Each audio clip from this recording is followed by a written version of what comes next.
AI video generation company Runway has come under some not great scrutiny for using YouTube videos without permission to train its new model, Gen 3.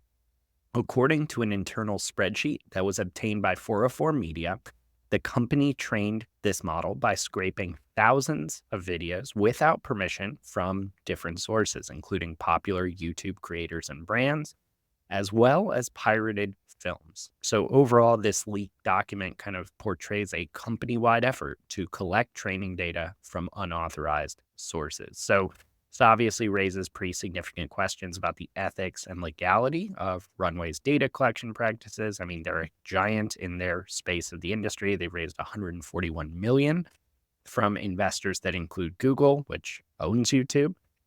Companies like NVIDIA, they've got a $1.5 billion valuation. And this comes on the heels of stories about companies like Apple, Salesforce, Anthropic doing the same thing using YouTube videos to some degree, which we did cover a bit on last week's episode.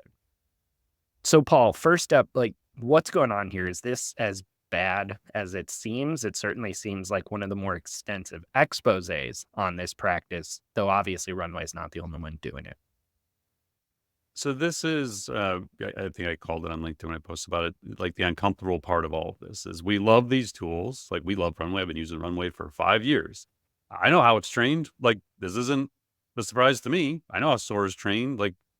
So I think what's happening now is because generative AI has become so mainstream Mm. that there's more awareness now outside of the AI research of how this all this isn't even the ugly stuff. Like this is like table stakes, how everyone is doing this. So basic premise here, and I would suggest reading the article because if you don't understand how these models are trained, this is really illustrative of how it works.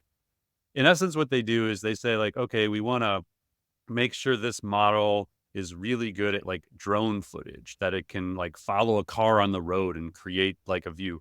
So someone goes and searches YouTube to Hmm. find 20 videos of a drone following a car on the road. And then they basically take those videos that someone has a copyright to, and they train their model on it. And then you can go in and the model all of a sudden has this amazing ability to like give a drone view.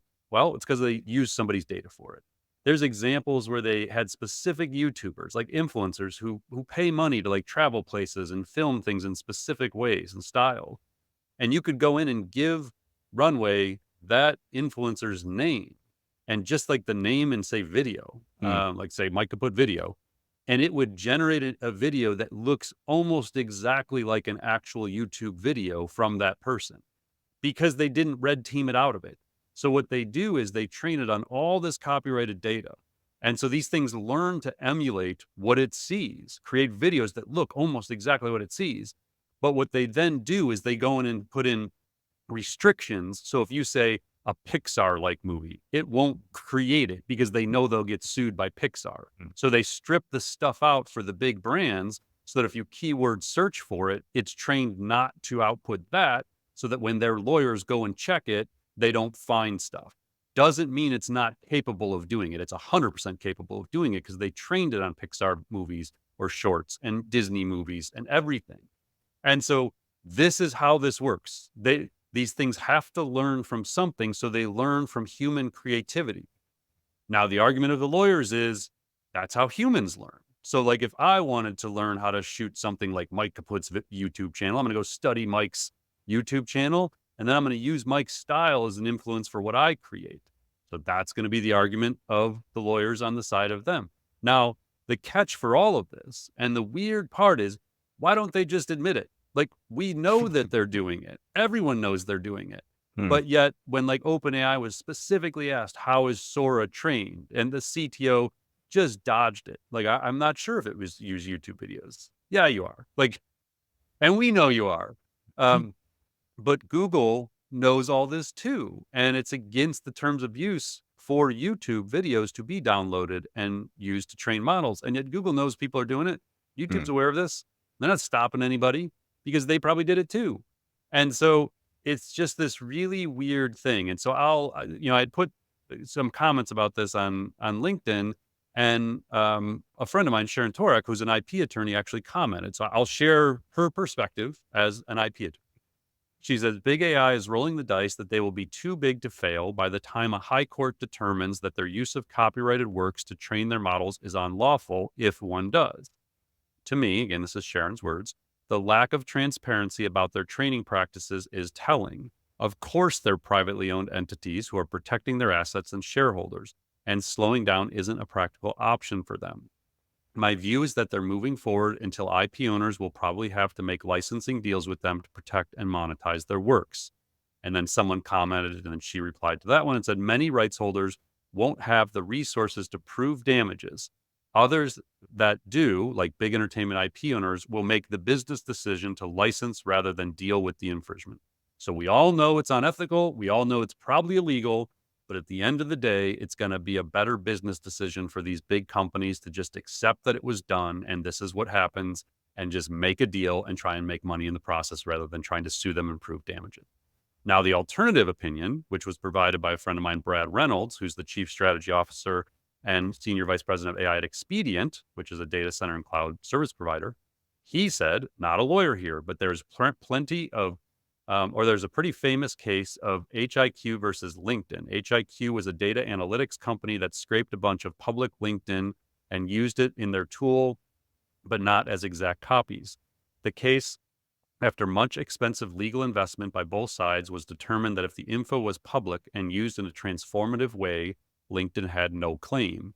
It would be different if it was behind some sort of user registration that requires you to log in and agree to terms and conditions. But once you post it in a public space, it is free for others to consume, assuming they don't just copy and paste it and claim it as their own, which is where the transformative nature comes in.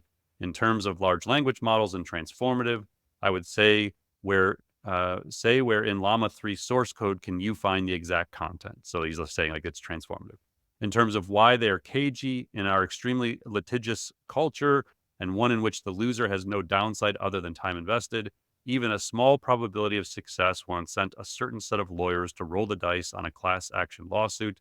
Giving those folks extra ammunition, if only on a 5% roll, is dangerous because it can cause a lot of operational distraction. Mm. So in essence, like this is kind of the tech side of this is they're just rolling the dice, and the IP attorney side is basically kind of similar. And at some point, someone's got to decide that they want to take down this industry. Like, was it Peter Thiel who took down like the Right. media company? Gawker, Like, yeah. yeah, someone needs to decide like I'm willing to spend 100 billion on this. Like I'm taking down these foundation models. And Mm. if that happens, then it's going to be a really interesting time. But I still err on the side of what Sharon is saying, and this is what Yeah. I've said all along.